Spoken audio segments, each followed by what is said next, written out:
Ready to dive into some seriously good leadership advice. Let's do it. All right, so we're tackling 50 Ways to Lead Your Sales Team by Michael Schofield today. Awesome. 25 years of experience condensed into one book.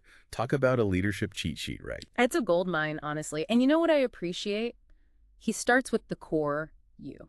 Oh, interesting. Okay, so like self-awareness as a leader. Exactly. Yeah. He digs into your motivations, your values, how you react when things get tough. He says self-awareness is like upgrading your leadership operating system. I love that analogy. Yeah. So true, though. You can't lead others if you don't get yourself first, right? Right. And he actually uses this cool thought experiment. Think back to a time you were blown away by someone's honesty or like their passion was contagious. Yeah. Those moments, they're huge e-clues. They reveal your values, which end up guiding all your leadership decisions, whether you realize it or not. It's like that inner compass pointing you in the right direction. Exactly. And from there, he connects this self-awareness to what he calls projecting presence. I feel like I've heard that before, but what's his take on it? He's not talking about being the loudest person in the room. It's about making people feel heard. Bill Clinton, he had this way of connecting, Yeah. Passionate, engaged, making you feel like you were the only person in the room. It's funny you mentioned that because I was just in a meeting where the leader seemed totally checked out, phone out, not making eye contact. Oh, I bet. And honestly, it made it so hard to stay focused, even though it was an important topic. Huge difference.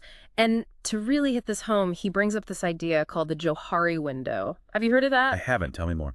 Okay, so picture a window with 4 panes, right? Each pane represents a different part of you. What you know about yourself, what others see in you, your blind spots, and then stuff hidden even from yourself. Okay, I'm visualizing it. So the best leaders, they have this huge public self pane. They're constantly seeking feedback because they know it's the key to shrinking those blind spots. So it's not about being perfect, but being open to learning and evolving as a leader. Exactly. And that growth, it's got to be rooted in your values. Schofield says truly great leaders don't just have values, they lead with them. So it's less about talking the talk and more about walking the walk. 100%. He uses Michelle Obama's 2012 speech as a prime example. Oh, that was a powerful one. What made it so effective from a leadership perspective? She didn't just deliver a speech. She connected her husband's leadership with the audience's values. Woven together perfectly, that's how you create a genuine connection that truly resonates. Wow, that's a great point. I'm seeing how much more impactful leadership can be when it's authentic, Absolutely. But in the chaos of leading a team, how do you actually put that into practice every day? That's where his advice on saying no comes in. Oh, that's a tough one. He's not saying to be difficult, it's about being strategic. He says constantly saying yes is the fast track to becoming a busy fool, overwhelmed and ineffective. Oh, tell me about it. I've been there. So how do you break free from that cycle? Buy yourself time. Instead of instantly saying yes, ask about deadlines, negotiate. It's about setting those healthy boundaries so you can show up as your best self. It's all about being proactive instead of reactive. Exactly. And to wrap this part up, Schofield reminds us, make your own development a non-negotiable. Lead by example, right? Yes. True leaders are always growing. He even gives the simple tip. At the end of each week, write down 3 things you did well.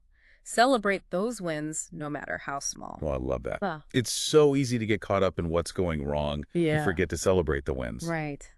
Okay, so we've talked about knowing yourself, projecting presence, and now leading with your values. What's next? Okay, so we've laid the foundation, self-awareness, presence, leading with those values. But how do we actually build a high-performing sales team? Like, where do we even begin? Well, Schofield goes straight to a point that, honestly, a lot of people miss recruiting. And he's not just talking about ticking off skills on a resume. There's got to be more than that, right?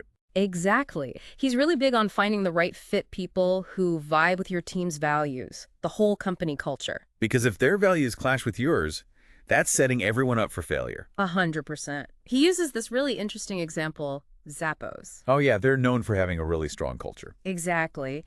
And they want to make sure new hires are truly on board right from the get-go. So they offer them $2,000 to quit after the first week. Wait, seriously? To quit? Yep. Sounds crazy, right? But it's actually brilliant. It weeds out the people who aren't truly invested in what Zappos is all about. It's like putting your money where your mouth is when it comes to company culture. Exactly. And for those who do stay, it reinforces that feeling of being valued. I love that. Okay, so you found your people now. What? Is it just Go forth and sell?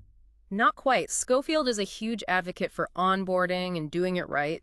He says those early experiences can make or break a new hire. First impressions are everything. Totally. Imagine starting a new job and you're just lost.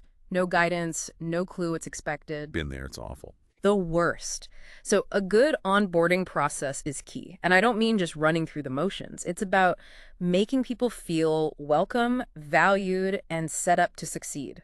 Giving them the tools they need to hit the ground running. Exactly. What else does he highlight as being crucial, especially in those early stages of building a team? He talks a lot about empathy, which might seem obvious. But it's harder than it sounds, right? It really is. It's about truly seeing the world from your team's perspective, their challenges, motivations, recognizing that what motivates you might not be the same for them. It's so easy to fall into that trap of, well, this is how I do it, so. Right. And then you wonder why they're not as gung-ho about it as you are. It's about meeting people where they're at.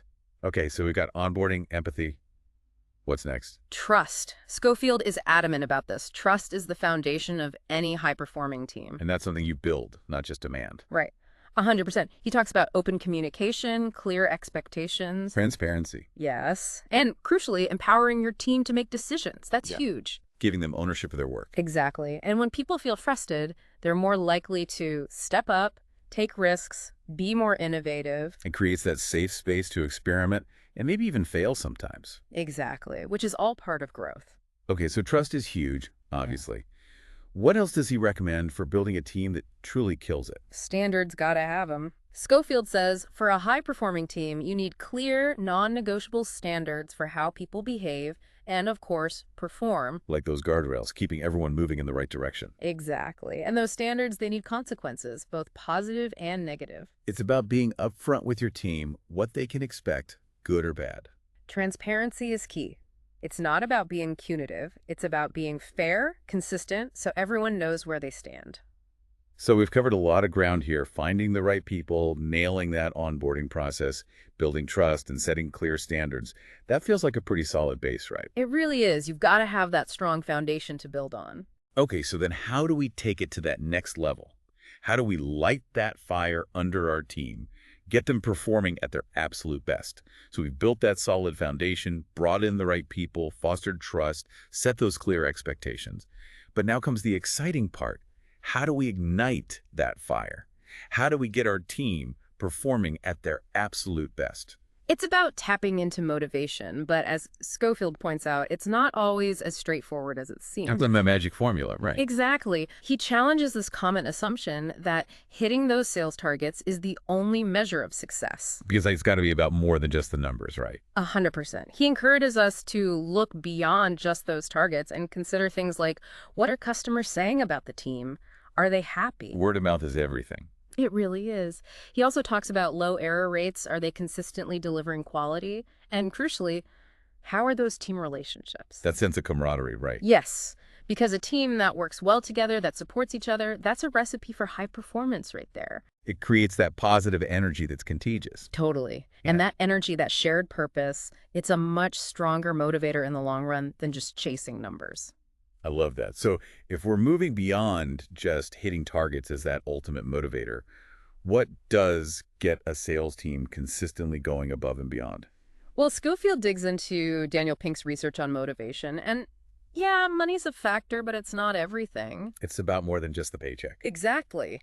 Pink's research found that once people are earning enough to meet their basic needs, things like autonomy, mastery, and purpose, those become even more important. So it's about giving them ownership, helping them develop their skills, and making sure they understand how their work contributes to the bigger picture. You got it. And Schofield offers some really practical ways to tap into those intrinsic motivators. One thing he's big on, positive reinforcement, catching people doing things right. Oh, I love that. It's so easy to get caught up in pointing out mistakes, but what if we flip the script? Celebrated those everyday wins. It's huge.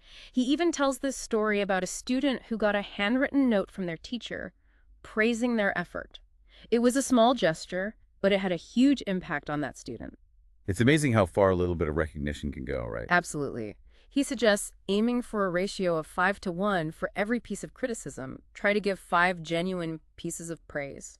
5 to 1. I like it. It's about creating that culture of positivity and encouragement. Exactly. And when people feel appreciated, they're more likely to bring their A game day in and day out. Absolutely. Yeah. Okay, there's this other concept he talks about that I'm curious to dig into a bit more: appreciative inquiry. What is that exactly? So it's this really cool approach to problem solving. Instead of focusing on what's wrong, what's not working, you shift the focus to what is working, what people are excited about. So it's about accentuating the positive, building on those strengths. Precisely. You ask questions like, what are we doing really well? What are we proud of?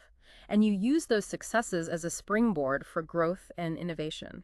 It's about approaching challenges from a place of possibility, not negativity. 100%. And of course, even with the best intentions and a super motivated team, mistakes will happen.